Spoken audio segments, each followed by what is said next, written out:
From his Central Texas Command Center, deep behind enemy lines, the information war continues. It's Alex Jones and the GCN Radio Network. All right, in the last hour, we gave footnoted quotes about how the family is a sickness, the children are mentally ill, they have a disease, basically. I have now tracked down who this particular Calhoun sociologist was, talking about the family being a disease. We're vetting all that out, the mountains of quotes and evidence. But I thought I would, this is what my classic detractors are like. This is off YouTube. This is the standard thing. He implies, I'm not going to play the whole piece, he implies that he is going to school. He hasn't read any of the books when he's in school, so he's obviously taking that career path. He says that I never footnote or never give, where something comes from. I do over and over again. Again, I'll say, 4 years ago, MSNBC, Mexican Attorney General takes microchip, makes employees take it. And then years later, I'll say the Mexican Attorney General made his employees take it. And you can just say, oh, that's a lie. He didn't give us a place to find it. Use Google, man. Go read it. If I talk about civilian inmate labor camp programs and secret camp program from 86 to 96, which they declassified in 96, it's an Army.mil. Just type civilian inmate labor camp program in. Find out about how they secretly have federal and state prisoners on these. I mean, I got Senate hearings talking about the secret camp program. It's now mainstream news. Decade after I talked about it. Look, we don't make anything up. But it's a classic attack saying we don't, tell the truth or we're full of it. So I thought I'd play a few minutes of this and then refute it with Charlotte Iserbyt, head of policy, Department of Education under Ronald Reagan. Herself, quite esteemed, degrees and background, her in civil service internationally. And then, of course, her father, Skull and Bones, Bohemian Grove as well. Pretty high-powered family. From inside the intelligentsia, blowing the whistle from the inside out. We'll be talking to this dear, wonderful lady who wrote the bombshell definitive work, Deliberate Dumbing Down, in just one moment. But first, here is the creature on YouTube, standard attack pattern, just putting out pure bull. Hello there, YouTube. This is Sinus, and I'm doing a video response to the Alex Jones family and socialism thing. First off, I want to say that Alex Jones is nuts. This is the same guy who does Prison Planet, and we all know it for gems like aliens are invading, Bush is an alien, just weird off-the-wall crap like that. And this video is a perfect example of what this guy is all about. Absolutely perfect, and I've spelled it out for you. First off, why are police and social workers in a children's classroom bad? And I don't think they mean like right in the classroom, but working with teachers, I don't know why that would be a bad thing. I mean, schools are in and of themselves designed in part to catch things like abuse or childhood development problems. These schools are already designed to do that. They're already designed to help with that. So okay, hit pause. So he impeaches me with saying, I believe Bush is an alien and aliens are invading. Never said it, anything close to it. UFOs are persona non grata on this broadcast, okay? Then he goes into, guilty until proven innocent. Yeah, we need these spies watching everybody. That's what he's saying. But he just thinks it's normal because he's brought up in this system. Let's go back to this little soft creature. So this is taking it a little bit further. And I don't know why he's saying social work came from England.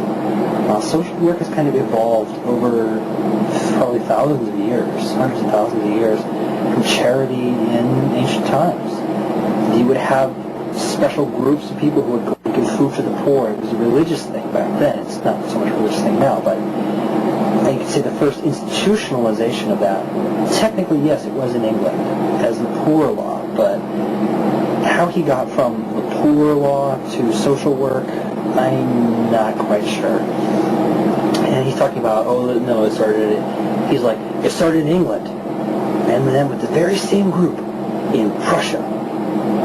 What? That doesn't make sense. And let's stop right there. Simultaneously, the eugenicists taking the theory of Darwinism to social Darwinism. I'm not having a debate about Darwinism. Then I get attacked for that. I'm saying that the facts, what they said, okay, what sociology, all of this was born out of, Eugenics was the key. It went across the board in these sciences. And of course, the British royal family was German.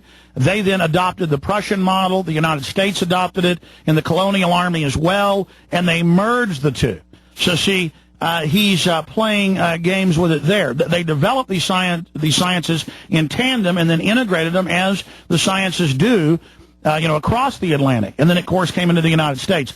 And then he goes in to say, I never source anything, or I never give any proof of anything. Let's go back to it, then Charlotte Iserbyt.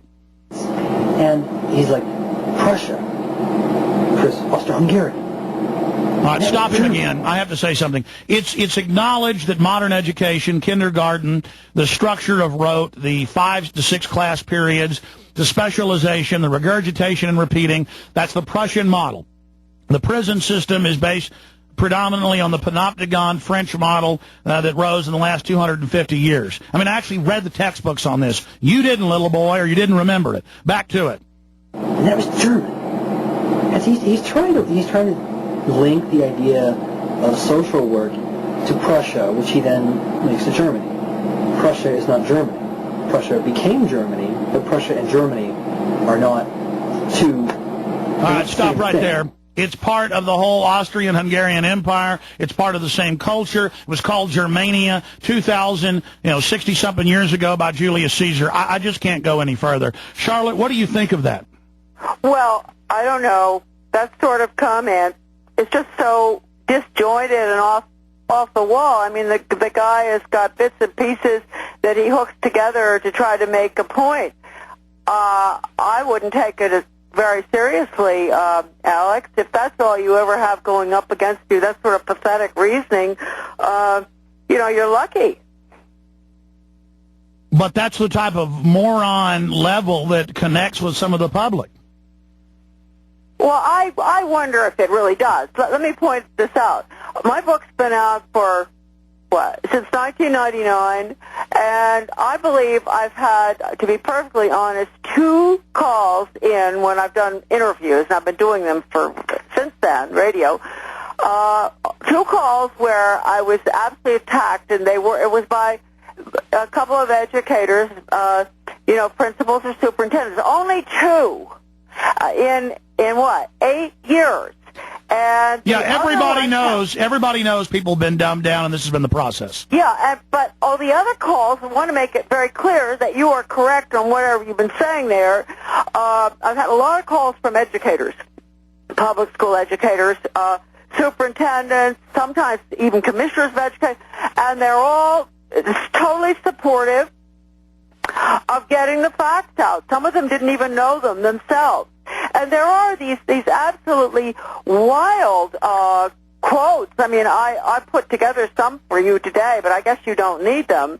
But we need them. We need them. Go over them when you like. You can just. I always think of, if I only have 1 second or 30 seconds, the most important quote, because it comes from Benjamin Bloom, Professor Bloom's behavioral psychologist, who really is behind the whole dog training method that is necessary for workforce training. And he died a few years ago, but he admits it. He says, the purpose of education in the schools is to change the thoughts, feelings, and actions of students.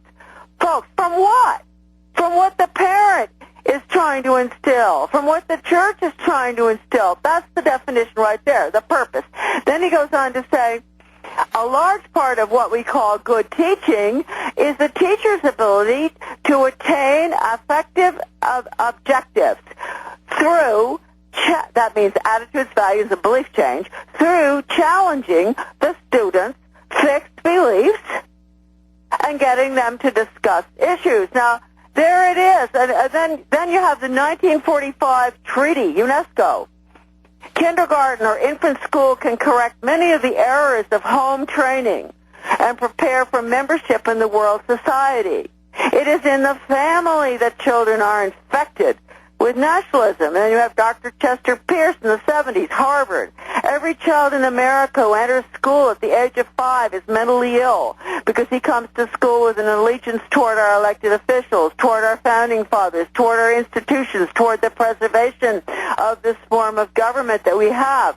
patriotism, nationalism, and sovereignty, all that proves that children are sick, because a truly well individual is one who is rejected all of those things and is truly the international child of the future.